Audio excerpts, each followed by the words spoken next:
living in the problem. What separates products that technically solve a problem from products that people genuinely love? There's a level of understanding you can't get from user interviews, market research, or competitive analysis. It doesn't show up in survey data. You won't find it in a customer discovery playbook. It's the knowledge that comes from being personally, viscerally frustrated by a problem you haven't solved yet. These days, I keep catching myself in moments where the friction I'm experiencing isn't a distraction from the work, realizing instead it is the work. A few days ago, I spent 2.5 hours in a waiting room while my car's smashed windscreen was replaced. I didn't have my laptop. I was working from my phone, trying to be productive in conditions that fought me at every turn. And somewhere in the middle of that, it hit me. This is exactly the constraint users of a product I've been working on actually face. Not the windscreen, obviously, but the feeling of trying to do meaningful work when your bandwidth is crushed, your tools aren't quite right, and the gap between what you want to accomplish and what your environment allows feels enormous. That's not an inconvenience, that's a gift. Product research you couldn't outsource and you couldn't buy. The knowledge gap no amount of research closes. Canonical founder advice says, talk to your users, understand their pain points, map their workflows. And that's sound advice as far as it goes, but it only produces a second-hand understanding. You're collecting descriptions of friction, not experiencing it. The difference matters more than most people think. When you've personally felt the sharp edge of a problem, you don't need someone to explain why it's urgent. You don't need to be convinced the pain is real.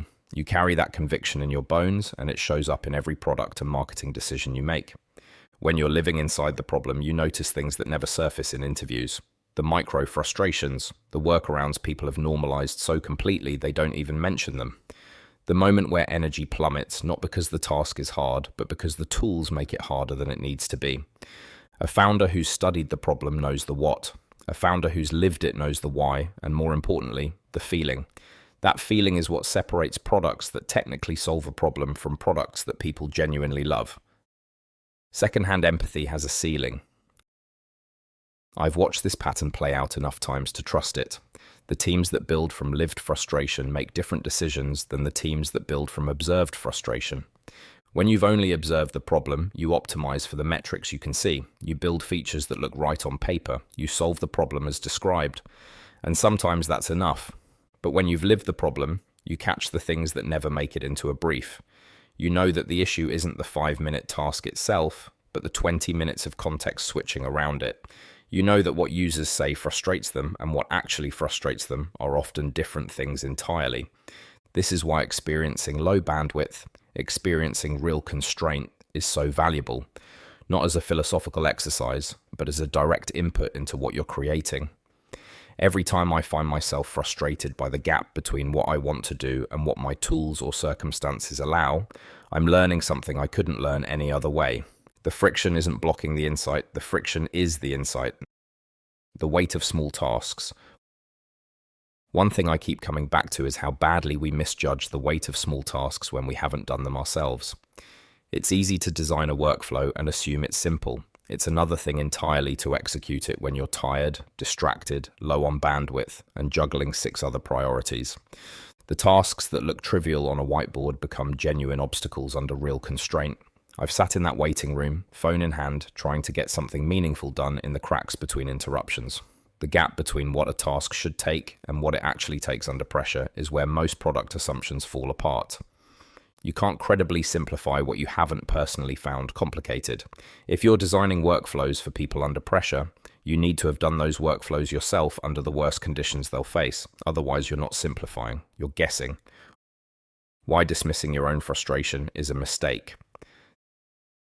There's a temptation, especially when things get busy, to treat personal friction as noise, to push through it, to think, I don't have time to be frustrated right now, I just need to get this done. I've seen this pattern in teams. Someone flags their lack of bandwidth, their difficulty keeping up with a particular workflow, and the instinct is to solve around it, find an efficiency, remove the blocker, move on. But sometimes the better move is to sit with the frustration, to ask, what exactly is making this hard?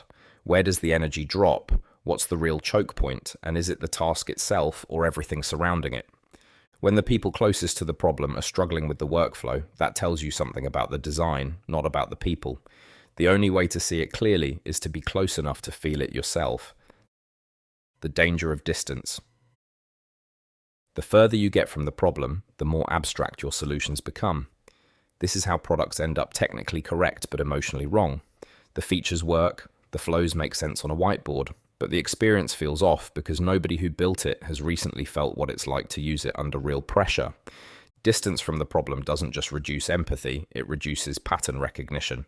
When you're living in the friction daily, you start to notice recurring failure points. You spot the moments where people give up, not because the task is impossible, but because the accumulated weight of small irritations becomes too much. That pattern recognition is a competitive advantage you can't hire for and can't shortcut. Someone closer to the problem, someone who feels it more acutely, will always have a sharper intuition for what needs to change and how to communicate the value proposition of what they have built. And if that person isn't you, or at least someone on your team, they'll eventually outperform you. Frustration as a compass. None of this is comfortable. Living inside the problem means being perpetually aware of what doesn't work yet. It means experiencing your own product's shortcomings as personal annoyances. It means your car windscreen gets smashed, and instead of just being frustrated, part of your brain is cataloging the experience as input. But that discomfort is precisely what makes it valuable. Comfort and insight rarely coexist. The moments where everything runs smoothly are the moments where you learn the least about what needs to change.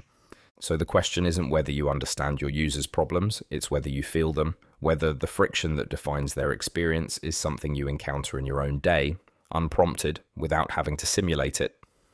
If the answer is no, that's worth paying attention to. Not because you need to manufacture struggle, but because the gap between your experience and your user's experience is where blind spots live. And blind spots, in the long run, are what get you outbuilt. Final thought. This is perhaps the single greatest reason, of many, to treat consultants and agencies with a healthy double dose of skepticism. If this piece added something to your week, please consider subscribing.